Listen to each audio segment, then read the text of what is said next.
जो भी देश के खलनायक है, जो भी देश के टुकड़े टुकड़े करने वाली जमात है, अगर उनके साथ कोई लगातार खड़ा है तो वो कांग्रेस पार्टी है। ये वही दिग्विजय सिंह जी है, मेरी मेमोरी थोड़ी सी वीक होती जा रही, ओसामा जी कहा था। ये वही दिग्विजय सिंह है जिन्होंने 26/11 का दोष कसाब से हटाकर हिंदुओं पर डाला था। ये वही दिग्विजय सिंह है, अभी 2 दिन पहले मैं देख रहा था, आपने बताया है कि जो इनके कांग्रेस के विधायक है बरैया, इनका जो बयान था रेप को लेकर, उसको भी डिफेंड करने का काम अगर किसी ने किया तो कांग्रेस पार्टी ने दिग्विजय सिंह जी के माध्यम से करवाया। ये वही दिग्विजय सिंह जी है जिन्होंने जब बांग्लादेश में हिंदू मारे जाते हैं तो उसका भी दोष भारत पर डाल देते हैं और बोलते हैं एक्शन का रिएक्शन हो रहा है।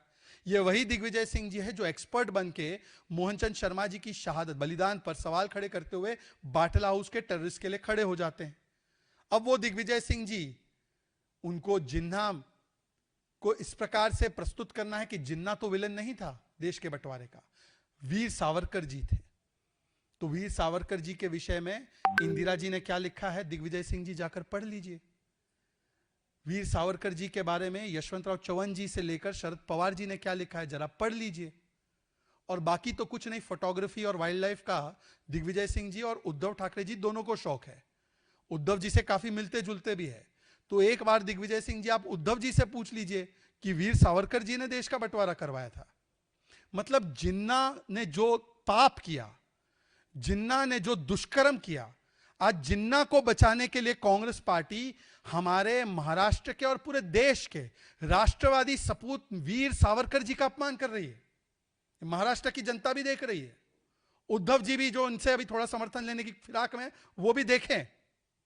और दूसरा, हिंदुओं का तो अपमान करना ही कांग्रेस की पहचान है भाई। ऐसा बयान कि हिंदू धर्म नहीं है, हिंदू मजहब नहीं है, ये आप किसी और मजहब के बारे में दे दीजिए। पर ये वही लोग हैं जो हिंदू टेरर कहते हैं, जो सनातन समाप्त की बात को समर्थन देते हैं, जो हिंदू को किस प्रकार से गाली देते हैं ताकि वोट बैंक की ताली मिल सके, राम मंदिर प्राण प्रतिष्ठा को नाच गाना कहते हैं, राम मंदिर को लटकाने अटकाने भटकाने की साजिश रचते हैं, कहते हैं कि अर्जुन को कृष्ण जी ने जिहाद सिखाया था गीता के माध्यम से। तो हिंदू विरोध का जो डीएनए है कांग्रेस का, और देश के टुकड़े टुकड़े करने वाले लोगों के साथ खड़े होने की जो प्रवृत्ति है कांग्रेस की, ये इस्लामाबाद नेशनल कांग्रेस इसीलिए कहता हूं।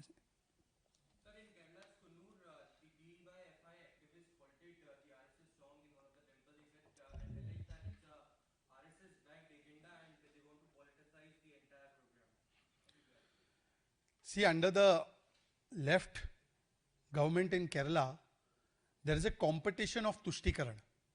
So LDF and UDF both are doing a competition as to who can oppose nationalists more and who can appease anti-nationals more.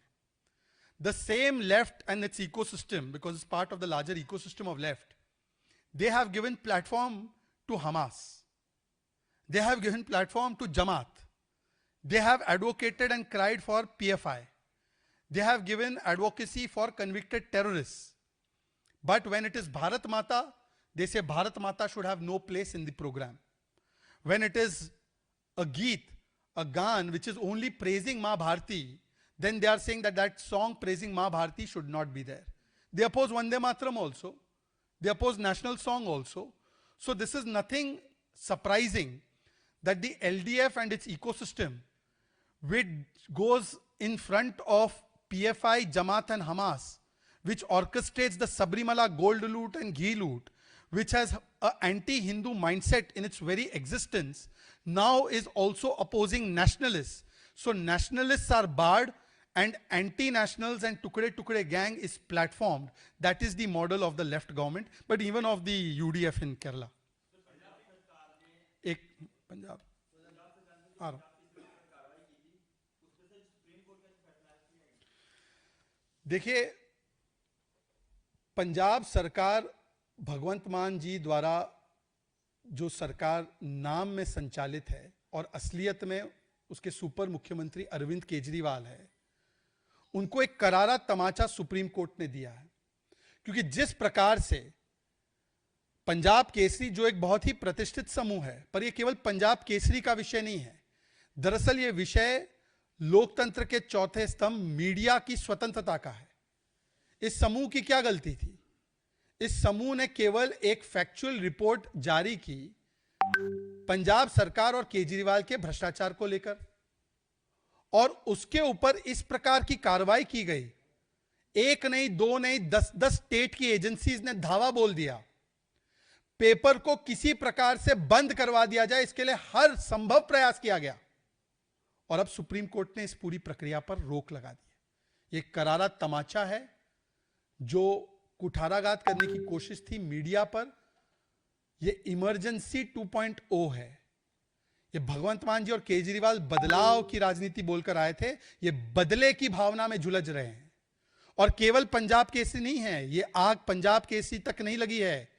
कल मैंने देखा है कि एक यूट्यूब चैनल, बहुत ही प्रभावशाली यूट्यूब चैनल, उसको बंद करवा दिया। अनेकों यूट्यूब चैनल के जो लोग हैं उनको गिरफ्तार कर देना। मेन स्ट्रीम चैनल की, टाइम्स नाउ की एक पत्रकार को शीश महल की कवरेज के लिए अरेस्ट करवा दिया था। भावना नाम की एक पत्रकार थी। फिर हमने देखा है कि कई मीडिया चैनल्स और टीवी चैनल्स के, अजीत से लेकर बाकी पेपर्स के एडवर्टीजमेंट बंद कर दिए। अगर आप आम आदमी पार्टी सरकार पे सवाल उठाते हैं या वहां के करप्शन पे सवाल उठाते हैं, तो ये, अगर आज इंदिरा गांधी जी होती तो वो बोलती, वेल डन केजरीवाल, तू ही मेरा असली वारिसदार है, you are my real inheritor.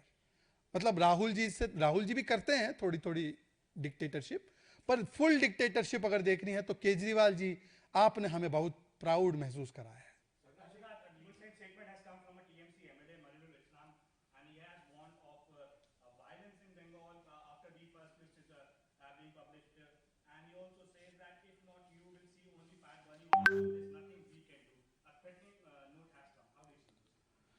You see, अभी अभी सुप्रीम कोर्ट का एक बहुत ही करारा फैसला आया है पश्चिम बंगाल की सरकार के ऊपर, जिस प्रकार से उन्होंने ऑनगोइंग इन्वेस्टिगेशन के दौरान एविडेंस चोरी करने का काम किया था, फाइल चोरी करने का काम किया था। और सुप्रीम कोर्ट ने बताया कि किस प्रकार का स्टेट ऑफ लॉलेसनेस छा चुका है पश्चिम बंगाल में तृणमूल कांग्रेस के शासनकाल में।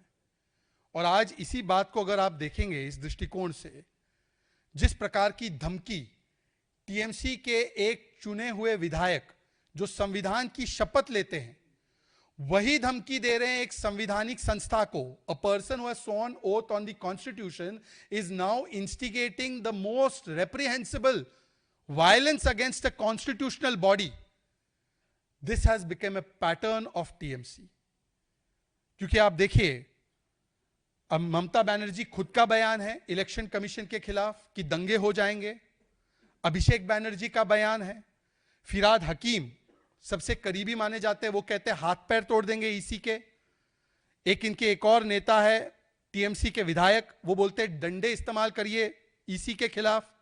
निशित मलिक एक विधायक है, बोलते हैं कि बीजेपी के नेताओं को जला देंगे। कुछ नेता इनके एक ट्राइबल बीएलओ को धमकी देते हैं क्योंकि वो बांग्लादेशी का नाम काटती हैं। कुछ बीडीओ ऑफिस में जिस प्रकार से धमकी और वहां पर उग्र व्यवहार दिखाते हैं जिससे कि फॉर्म 7 सबमिट ना हो पाए। और सीरीज है पूरी जो ट्वीट की गई है बीजेपी बंगाल के द्वारा। और ये वही मनीरुल इस्लाम है, this is the same Manirul Islam जिन्होंने अभी कुछ दिन पहले एक बहुत ही विवादास्पद भयानक बयान दिया था, जिसके बाद फरक्का के बीडीओ ऑफिस में हिंसा हुई और उस पूरे ऑफिस को जला दिया गया, राख कर दिया गया। वहां पर भी इस विधायक के खिलाफ कोई एफआईआर नहीं हुई। तो टीएमसी का मॉडल क्या है? एसआईआर पर निशाना है क्योंकि घुसपैठिया बचाना है। एसआईआर पर निशाना है क्योंकि परिवार को हार से बचाना है। यह ट्रिपल डी है। डी से पहले डिस्टॉर्ट करो सच्चाई को एसआईआर के बारे में, फिर डी से डिस्क्रेडिट करो इलेक्शन कमीशन को, और डी से धमकी पर उतर आओ इलेक्शन कमीशन के खिलाफ। लगातार एक सीरीज ऑफ धमकी है और सिर्फ एक कॉन्स्टिट्यूशनल इंस्टीट्यूशन नहीं है जिसको टारगेट किया गया है। अभी मैंने आपको बताया ईडी की रेड हुई थी, ईडी की फाइल चोरी हुई, और जब यह मामला हाईकोर्ट गया तो हाईकोर्ट में सुनवाई न हो पाए, यह टीएमसी के वहां पर गुंडों ने सुनिश्चित किया। तो हाईकोर्ट और जुडिशरी को टारगेट, सीबीआई को टारगेट, एनआईए को टारगेट, सीआईएसएफ सेंट्रल फोर्सेस को टारगेट, वहां पे खागेन मुर्मू नाम के हमारे ट्राइबल आदिवासी समाज से आने वाले हमारे सांसद को टारगेट, बीएलओ को टारगेट, बीडीओ ऑफिस को टारगेट। तो टारगेट पे हर वो संस्था है जो अपना संविधानिक दायित्व निभा रही है, क्योंकि घुसपैठिया बचाना है। ये वही ममता बनर्जी की पार्टी, यकीन नहीं होता, जो 2005 में कागज उछालती थी और कहती थी कि घुसपैठियों को निकालना है। आज घुसपैठिया प्रेम इस चरम पर है कि हर संविधानिक संस्था को टारगेट किया जा रहा है। और इसीलिए आज मैं कहता हूं कि टीएमसी में मां, माटी और मानुष नहीं है। आज टीएमसी राज में बंगाल में आईपैक जैसे भ्रष्टाचारी बचाओ है, बी से भ्रष्टाचारी बचाओ, बी से बाबरी बनाओ और बी से घुसपैठिया भारी बचाओ। ये भारी बचाने के लिए आज टीएमसी कटिबद्ध है।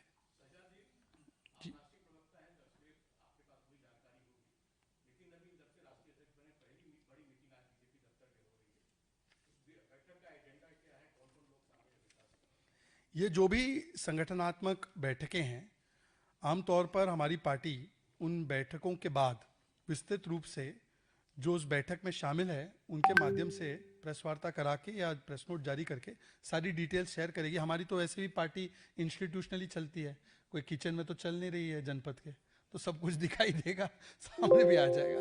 कोई ऐसा स्टेट सीक्रेट नहीं है। ना हमारी पार्टी का कार्यालय आईपैक के ऑफिस में है, हमारा तो एक्सटेंशन में है। हाँ,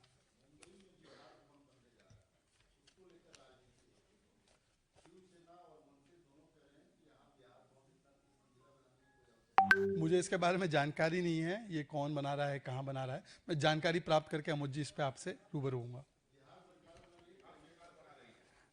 चलिए, बिहार सरकार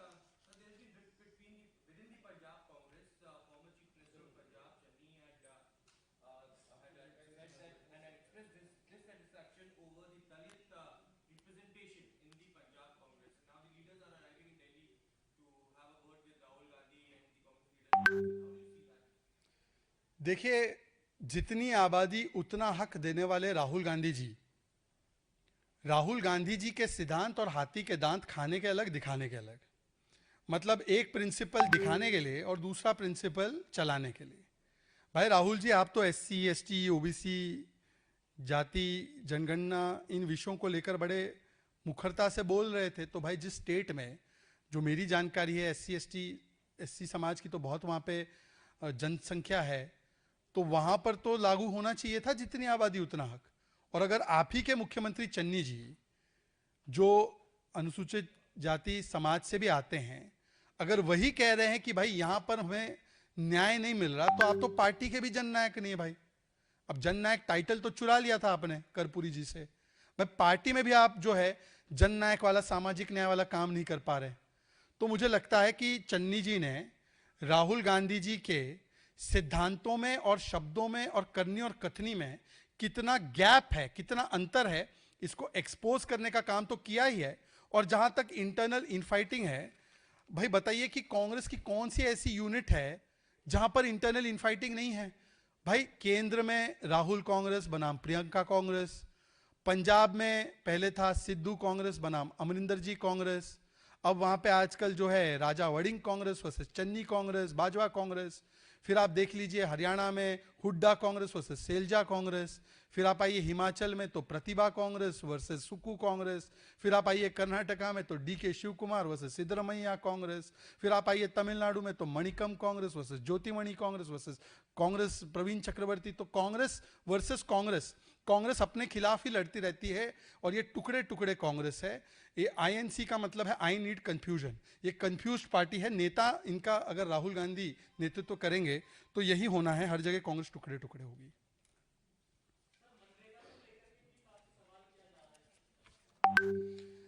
नहीं, मनरेगा को लेकर यूपीए की सरकार ने बजट कम किया था, और जितना यूपीए सरकार ने मनरेगा के लिए नहीं दिया, उससे कहीं अधिक पैसा एनडीए की सरकार में दिया गया। दूसरी बात, आज जब एक नई स्कीम वीबी जीराम जी लाई गई है, जिसमें 125 दिन की गारंटी है, जिसमें लॉन्ग टर्म एसेट्स बनाए जाएंगे, जिसमें ट्रांसपेरेंटली एक हफ्ते के भीतर भुगतान होगा पैसों का जो रूरल हाउस होल्ड है उनको, और जिसमें एग्रीकल्चर की अवेलेबिलिटी के लिए लेबर जो फंस जाता था वो लेबर अब स्वतंत्र होगा 60 दिन के लिए, वो व्यवस्था भी की गई है। तो आज क्या किसानों के खिलाफ है कांग्रेस? किसान विरोधी कांग्रेस पार्टी है, इसीलिए, या हो सकता है राम विरोधी भी हो, क्योंकि उसमें वी बी जी राम जी, तो उसमें राम का भी एक परिदृश्य है, ग्राम का भी एक परिदृश्य है, और उसमें विकसित भारत का भी है, तो हो सकता है तीनों के खिलाफ है कांग्रेस। धन्यवाद, बहुत बहुत धन्यवाद।